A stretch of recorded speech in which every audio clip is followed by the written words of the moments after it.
Okay. And I've saved perhaps the most interesting logical appeal in Candace Owens' speech for last. Um, Multiple people noted this one. Um, when I looked into Planned Parenthood and the history of eugenics and the fact that it was founded by a woman who quite literally said that black people need to be exterminated like weeds. And when I looked into the numbers and understood that 900 black babies are aborted every single day. And yet CNN wants me to pay attention and be upset and enraged and to boycott and to protest for the 16 unarmed black men that are shot and killed by police per year. So here we have, an example of both historical analysis, which is certainly historical analysis, the history of Planned Parenthood. Um, Historical analysis is always a very powerful logical appeal. Um, and we also have a statistic. And this is interesting because, we don't really get a whole lot of statistics or factual forms of logos in Candace Owens' speech. We don't see a lot of numbers or stats in particular, especially compared to Malcolm Harris, where almost every other sentence is a statistic. His is just loaded with that. So she used her statistics and her factual evidence very sparingly. Most of her evidence before was a lot of kind of personal, anecdotes. And so I think that makes this especially stand out. And as Julia noted, it is incredibly emotional as well. So this is a very powerful stat. She writes, I write this with tears in my eyes. This is logos because Candace tells numbers and historical facts of the people that she mentioned.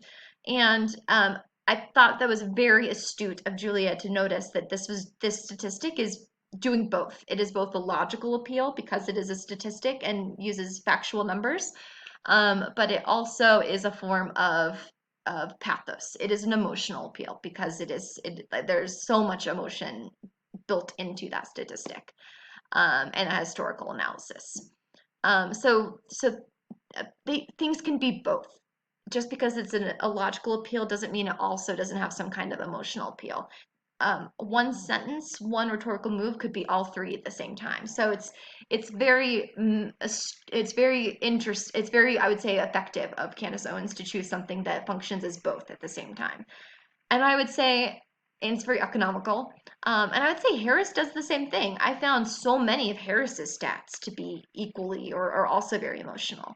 So when he has stats about child poverty, for example, hearing about the number of children who are in poverty, and how that's grown over the years, that's very emotional.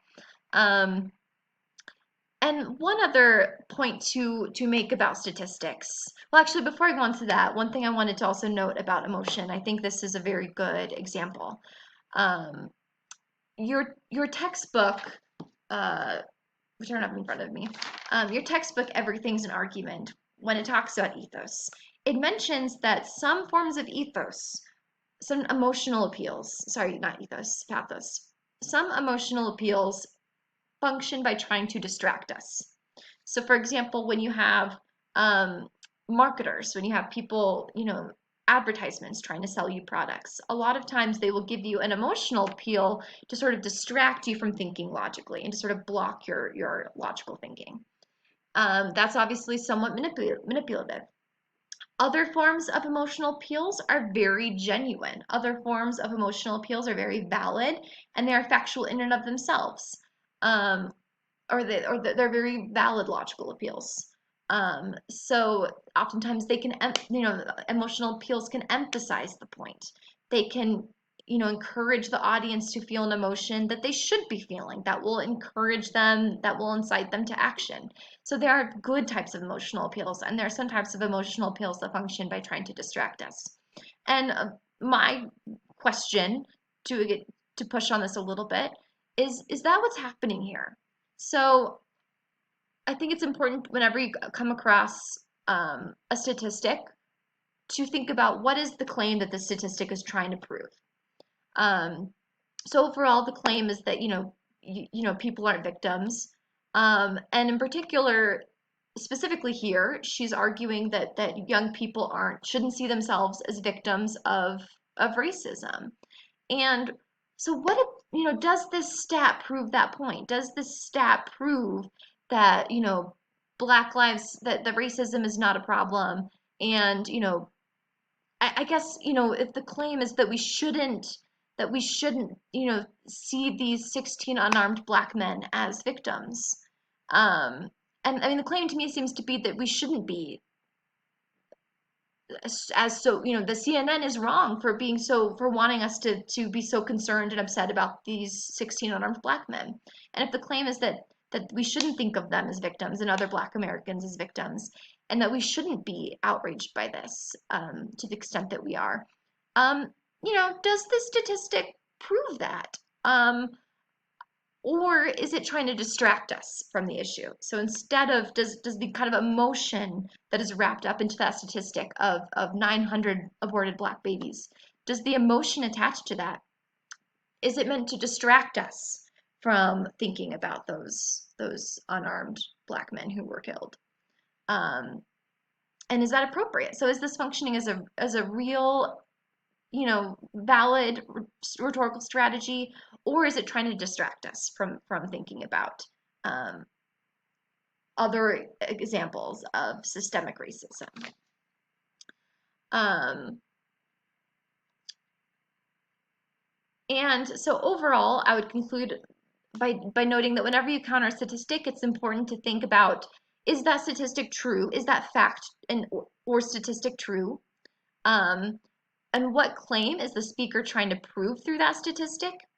And does this stat in fact provide evidence for that claim? Those are sort of the three main questions that are, don't just because someone's throwing out a fact or a statistic doesn't mean it's necessarily important or valid. You want to make sure that it's true and that it is actually backing up and proving the claim that it is intended to back up. And that concludes Candace Owens. So now we're going to, actually, emotional appeals. So we, as a class, sort of struggled with emotional appeals. So I guess I'll take this moment to clarify that emotional appeals are, it's very simple. Emotional appeals are those appeals that try to elicit an emotional response from the audience. So anytime the speaker is trying to get you to feel some sort of emotion, to have some kind of emotional reaction, that is an emotional appeal. Some types of emotional appeals are stories. So stories can be very emotional and moving. We are sort of inclined or sort of programmed as humans to feel emotions from stories. So when you watch a movie, obviously, like that's an example of how, you're feeling something when you watch the movie, when you read a book. When someone tells you a story, it's usually very emotional. And I found, so another overall, even the story that Candace Owens gave about her hate crime, that is in a form of ethos because it showed that she had personal experience with her subject. But it's also an emotional appeal because that was a very emotional story. Um, Ethos also often comes from emotional language, so very emotional words, emotionally charged language. So when she just states about abortion, they're murdering babies. That's a very emotional way of describing that, right? That is very emotionally charged language. Similarly, when she says babies are being ripped from the womb. And again, ethos can be a very, ethos, sorry, I keep saying pathos, emotional appeals are very valid, important rhetorical appeals. They are important rhetorical moves. Sometimes they try to distract us, though, and we have to be aware and critical of that. And as your book, Everything's an Argument, notes, sometimes they can upset an audience. So sometimes an emotional appeal can go a little too far. It can make an audience feel uncomfortable. And so that's an important question to ask here, too. Is Candace Owens going a little too far with this emotional language? And I would say the exact same thing. We'll get to this, but I would say the exact same thing for Malcolm Harris. He calls, the United States government, he says if the state is a parent, it's not absent. It's physically and psychologically abusive. So is calling the government a psychologically and physically abusive parent. Is that sort of emotionally charged language? Is that effective for this audience? Is that valid? Or is it going too far and is it pushing the audience away and making them feel uncomfortable? These are very important questions to ask when you're doing a rhetorical analysis. Okay, so that concludes Candace Owens. And quickly, we're going to run through Harris. So examples of ethical appeals in Harris's article, Feds. A lot of people noted the frequent use, as we already described, the frequent use of facts and statistics. So he is constantly appealing to authorities, very credible sources, including government agencies and different studies done by different government agencies. So he is constantly citing stats and statistics from very credible sources, and that does give him a lot of ethos. Also, historical data in particular. So a lot of his statistics are historical analysis. For example, this quote, just because the government, actually, sorry, not that one. Since 2003, the ratio of government employment has declined. So comparing the government prior to the, in the early 1960s to today, that sort of historical analysis is very important for supporting his claim that the role of government has changed and become more damaging and more destructive. He writes, just because the government isn't hiring as many young people doesn't mean it's shrinking. Statistician Nate Silver broke down total government spending between 1972 and 2011 in an attempt to suss out exactly where growth was coming from. This is an example of an appeal to, even though it's an appeal to authority, Nate Silver.